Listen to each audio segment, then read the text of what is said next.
Hello students, नमस्कार। आप लोगों का वेलकम है एक बार फिर से आपके अपने YouTube channel success study point पे।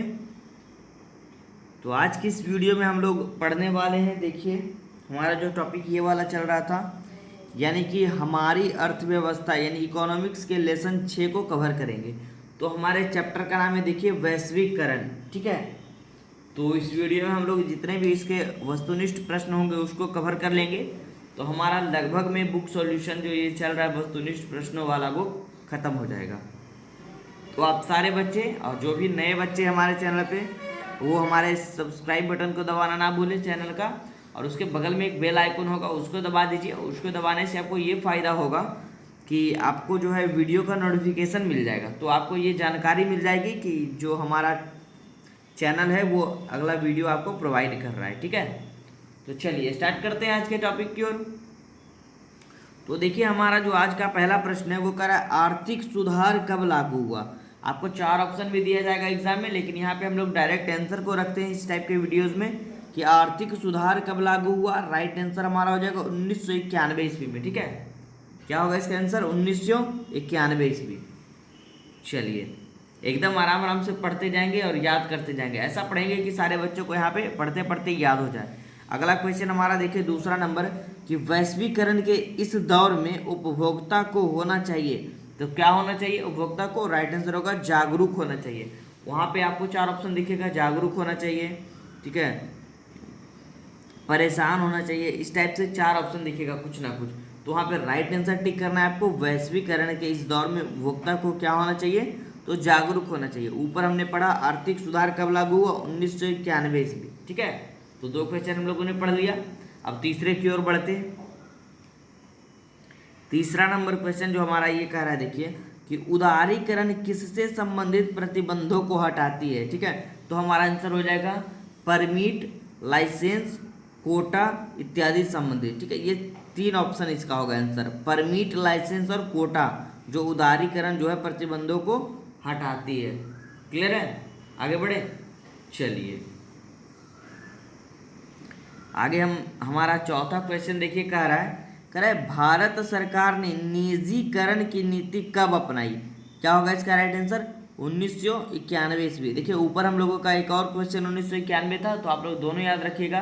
पहला था आर्थिक सुधार कब लागू हुआ? 1991 ईस्वी। और भारत सरकार ने निजीकरण की नीति कब अपनाई? तो 1991 ईस्वी में। ठीक है, चलिए इस टाइप से आप लोग अच्छे से याद रखेंगे सारे बच्चे। आगे बढ़ते 5वें नंबर की ओर।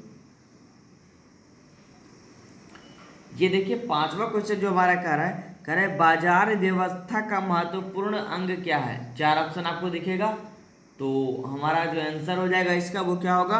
उपभोग। ठीक है, बाजार व्यवस्था का महत्वपूर्ण अंग क्या है? तो उपभोग है। क्लियर है?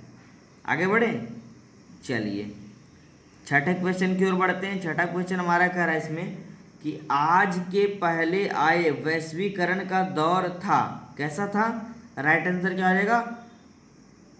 कब था? आज देखिए, क्वेश्चन को समझिए पहले। क्वेश्चन हमारा कुछ और है जी। कह रहा है आज के पहले आए वैश्वीकरण का दौर कब था। दौर का मतलब हो गया सीजन यानी कि टाइम। राइट आंसर हमारा हो जाएगा 1870 से 1914 ईस्वी। ठीक है, यानी कि लगभग में 30 और 14 44 वर्षों का वो टाइम था। क्लियर है? चलिए 7वें नंबर की ओर बढ़ते हैं। 7वां देखिए हमारा कह रहा है कि किसमें निवेश की सुविधा नहीं होती है। तो राइट आंसर हमारा इसमें हो जाएगा बिजली बिल में। बिजली बिल में जो है निवेश की सुविधा नहीं होती। तो जैसे ही आपको ये क्वेश्चन दिखे आपको आंसर टिक कर देना है। चलिए आगे बढ़े, अगले क्वेश्चन की ओर बढ़ते हैं। अगला हमारा 8वां जो क्वेश्चन है वो कह रहा है कि भारत में आर्थिक सुधार कब आरंभ हुआ। ठीक है, फिर से देखिए एक और क्वेश्चन आया। देखिए, सबसे पहला भी हमारा यही था कि आर्थिक सुधार कब लागू हुआ, तो 1991 में। सबसे पहले क्वेश्चन पे आइए। देखिए, सबसे पहला क्वेश्चन हम लोगों ने क्या पढ़ा? आर्थिक सुधार कब लागू हुआ? 1991। और अब ये हमसे जो क्वेश्चन पूछ रहा है इसमें सिर्फ कुछ नहीं है, क्वेश्चन सेम है, बस इसमें भारत को आगे लगा दिया है। कह रहा है देखिए कि भारत में आर्थिक सुधार कब आरंभ हुआ, तो राइट आंसर इसका क्या हो जाएगा? 1991 ही होगा। ठीक है, चलिए अब देखिए हम लोग अगला जो क्वेश्चन हम लोग पढ़ेंगे वो काफ़ी इंपॉर्टेंट है एग्जाम के नज़रिए से। हमारा क्वेश्चन देखिए विवेक करवा दिया हमने जी। कह रहा है क्वेश्चन कि WTO का विस्तारित रूप क्या है, यानी कि इसका फुल फॉर्म क्या है।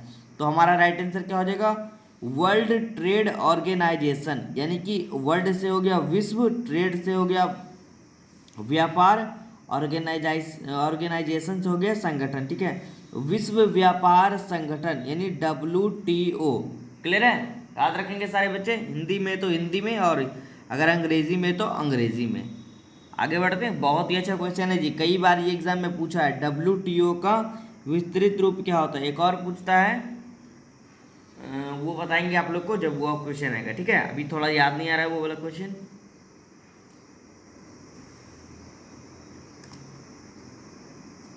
आगे बढ़ते हैं अगले टॉपिक की ओर। ठीक है, चलिए देख लेते हैं इसमें हम लोग को कितना टॉपिक और पढ़ना है।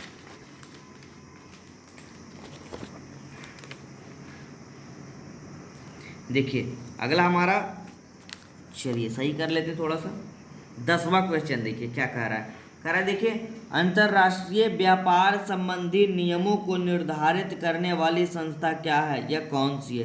देखिए इसका आंसर नहीं हमने लिखा, ये क्वेश्चन आप लोगों के लिए हम छोड़ रहे हैं। ठीक है, इसका राइट आंसर आपको कहीं से भी खोज कर ढूंढ कर आप सारे बच्चे हमें कमेंट बॉक्स में बताएंगे कि अंतर्राष्ट्रीय व्यापार संबंधी नियमों को निर्धारित करने वाली संस्था कौन सी है। यहाँ पे संस्था का नाम यहाँ पे डालना है आप लोग को। ठीक है, तो जिन जिन बच्चों को इसका आंसर मालूम होगा वो हमें कमेंट बॉक्स में लिखकर जरूर बताएंगे।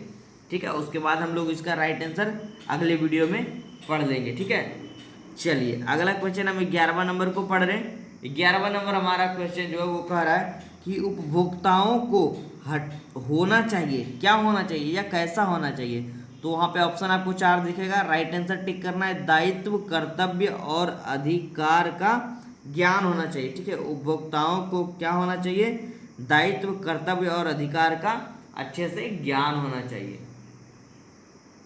आगे बढ़ते हैं 12वें नंबर की ओर। देखिए 12वां नंबर आपका विवेक करवा दिया गया है, काफी अच्छा क्वेश्चन है। कह उत्पादन संबंधी सारी क्रियाएं किस पर निर्भर करती है। ठीक है, क्वेश्चन हमारा क्या है, उत्पादन संबंधी सारी क्रियाएं किस पर निर्भर करती है। तो राइट आंसर क्या हो जाएगा, उपभोक्ताओं पर। ठीक है, उत्पादन संबंधी सारी क्रियाएं किस पर निर्भर करती है, तो उपभोक्ताओं पर। आगे बढ़ते हैं अगले क्वेश्चन की ओर। अगला हमारा 13वां नंबर जो क्वेश्चन कह रहा है उपभोक्ताओं का सदैव होता है। काफी अच्छा क्वेश्चन है जी, उपभोक्ताओं का सदैव क्या होता है। राइट आंसर हो जाएगा दोहन, शोषण और उत्पीड़न होता है। ठीक है, काफी इजी क्वेश्चन था ये कि उपभोक्ताओं का सदैव क्या होता है, तो दोहन, शोषण और उत्पीड़न होता है। अगले क्वेश्चन की ओर बात कर लेते हैं 14वें नंबर की ओर। 14वां नंबर क्वेश्चन हमारा कह रहा है कि वैश्वीकरण का नकारात्मक प्रभाव बिहार में कैसा पड़ा। ठीक है, बहुत ही अच्छा क्वेश्चन है, वैश्वीकरण का नकारात्मक प्रभाव बिहार में कैसा पड़ा। तो राइट आंसर हो जाएगा अपेक्षाकृत कम पड़ा। इसका मतलब हुआ कि जितनी अपेक्षा कर रहे थे लोग उससे बहुत ही कम पड़ा। ठीक है, आगे बढ़े, चलिए 15वें नंबर की ओर बढ़ते हैं। 15वां नंबर क्वेश्चन देखिए कह रहा है कि विदेशी निवेश का उद्देश्य क्या होता है। ठीक है, कोई भी विदेशी निवेश का उद्देश्य जो है वो मूल रूप से क्या होता है। राइट आंसर इसका क्या हो जाएगा जी, लाभ। ठीक है, कोई भी जो व्यापारी होता है वो विदेशी निवेश किस उद्देश्य से करता है, तो लाभ के उद्देश्य से, क्योंकि उसको देश से ज़्यादा विदेश से लाभ मिले इसलिए वो विदेशी निवेश करता है।